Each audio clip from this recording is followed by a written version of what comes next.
Hello friends, welcome back.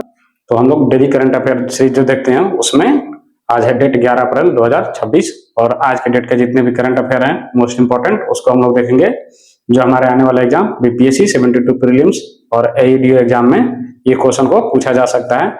कोई बच्चा यदि यूपीपीएससी का तैयारी भी करता है तो उसमें ये भी इस तरह के क्वेश्चन आने की संभावना बहुत ज्यादा होती है। तो आप लोग ध्यानपूर्वक देखें, आपको बेनिफिट होगा। चलिए स्टार्ट करते हैं सेशन को। तो हमारा पहला करंट अफेयर है कि कॉप 33 का जो है 2028 का मेजबानी जो है भारत ने अस्वीकार कर दिया है। UNFCCC and United national framework on convention on climate change, इस पर जो है ये और भारत के बीच में जो कुछ मुद्दे पर जो है असहमति प्रकट हुई है, इसके कारण भारत ने इससे बाहर आने का निर्णय लिया है।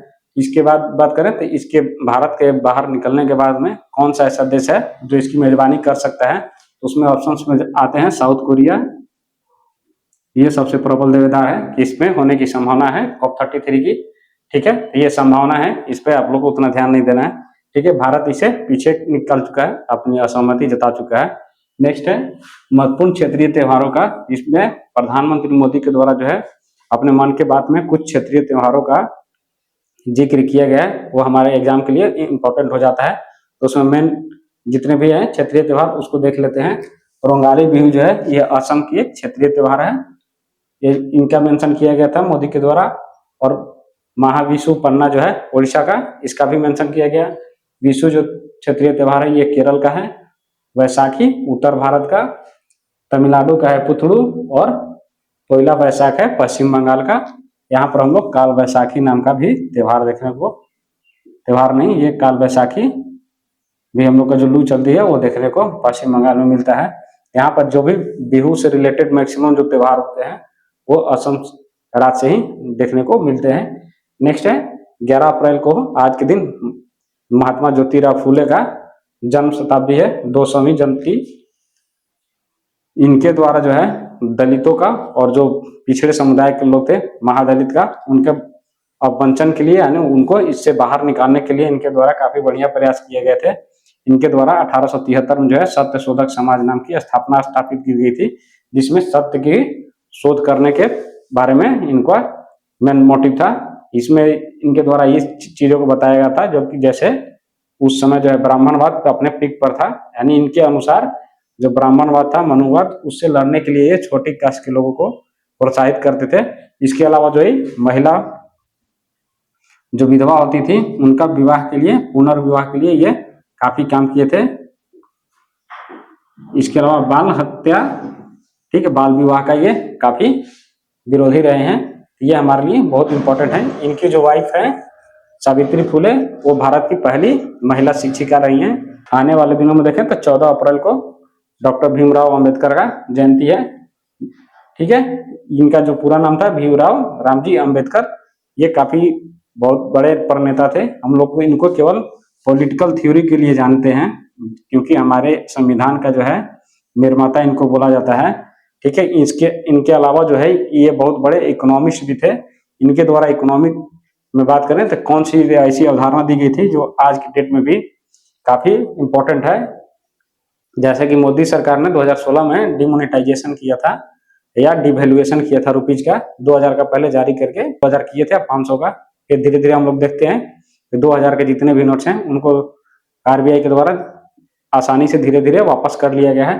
तो इनकी ये थ्योरी थी कि जितनी भी हमारी करेंसी है उसकी जितनी वैल्यू कम रहेगी, यानी 500 रुपये की जो करेंसी है इसको हम लोग जितना कम कर सकते हैं 100-200 में, ठीक है, ये 500 रुपये की करेंसी ना जारी करके 100 यदि 200 का हम लोग जारी करेंगे तो हमारी इकोनॉमी के लिए बेनिफिट होगा, क्योंकि इससे ब्लैक मार्केट जो होता है, ब्लैक इकोनॉमी उससे ध्वस्त हो जाती है। ये इन्हीं के द्वारा दिया गया कंसेप्ट है। नेक्स्ट है मौद्रिक नीति समिति जो है इसने अपना रेपो रेट फिक्स रखा है जो 5.25% तय किया गया है।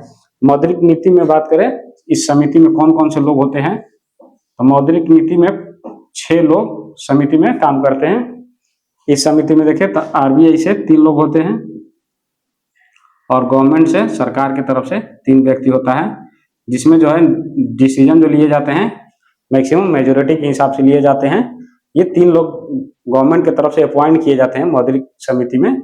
ठीक है, जो भी नीति हमारा निर्धारित होता है तिमाही, छमाही और वार्षिक, इन सब चीजों में देखें तो ये इन्हीं लोगों का काफी योगदान होता है। और आरबीआई का इसका जो अध्यक्ष होता है मौद्रिक नीति समिति का, ये अध्यक्ष होते हैं आरबीआई का गवर्नर। और आजकल वर्तमान में हमारे आरबीआई गवर्नर है संजय मल्होत्रा। इनके द्वारा जो है 5.25% रेपो दर फिक्स किया गया है। ठीक है, नेक्स्ट है सीएक्यूएम द्वारा 7 औद्योगिक कंपनियों को 61 करोड़ रुपए का जुर्माना लगाया गया है। सीएक्यूएम की बात करें तो ये इसका फुल फॉर्म है सेंट्रल एयर क्वालिटी मैनेजमेंट, यानी सेंटर के द्वारा जो एनसीआर रीजन में एयर क्वालिटी मैनेजमेंट देखी जाती है, ये इन्वायरमेंटल प्रोटेक्शन एक्ट 1976 के जगह पे आया था। ठीक है, इसके द्वारा जो है एनसीआर रीजन में पॉल्यूशन के जितने भी मतलब उतार चढ़ाव देखने को मिलता है, मैनेजमेंट इसके द्वारा किया जाता है। ठीक है, तो इसने पाया कि जितने भी कंपनियां हैं 7 कंपनियां एनसीआर की, वो पॉल्यूशन मानकों को फुलफिल नहीं कर रही है, इसके लिए उन्होंने 61 करोड़ रुपए का फाइन लगा दिया है। नेक्स्ट है बॉम्बे उच्च न्यायालय ने मार्मुगांव बंदरगाह जो है उस पर शिवाजी की मूर्ति जो लगी थी उसको हटाने का आदेश दिया है। ये शिवाजी हैं, छत्रपति शिवाजी का मूर्ति मार्मुगांव बंदरगाह पे लगा हुआ था, जो कि गोवा में स्थित है। और प्रश्न उठता है कि गोवा में जो बंदरगाह है वहां से हाई कोर्ट जो है बॉम्बे हाई कोर्ट, ये वहां से मूर्ति हटाने के लिए क्यों बोलता है? गोवा और जो है महाराष्ट्र का कंबाइंड हाई कोर्ट है जो बम्बई हाई कोर्ट में खंडपीठ इसकी बैठती है। नेक्स्ट है मोहसिना किदवई की देहांत हो गई है। ये कांग्रेस के नेता रही हैं, काफी जानी मानी नेता रही हैं कांग्रेस के पार्टी की। एलिफेंटा द्वीप पर देखें तो 1500 वर्ष पुराना जलाशय का खोज किया गया है, यानी वाटर रिजर्वायर का खोज किया गया है एएसआई यानी आर्कोलॉजिकल सर्वे ऑफ इंडिया के द्वारा। ये जो है ये एलिफेंटा द्वीप जो है मुंबई में स्थित है। इस तरह के क्वेश्चन पूछे जा सकते हैं कि एलिफेंटा द्वीप कहाँ है या किस राज्य में है। वहां पर यह भी पूछ सकता है कि 1500 वर्ष पुराना जलाशय कहाँ पे खोजा गया है, तो ये भी हमारे लिए इंपॉर्टेंट है।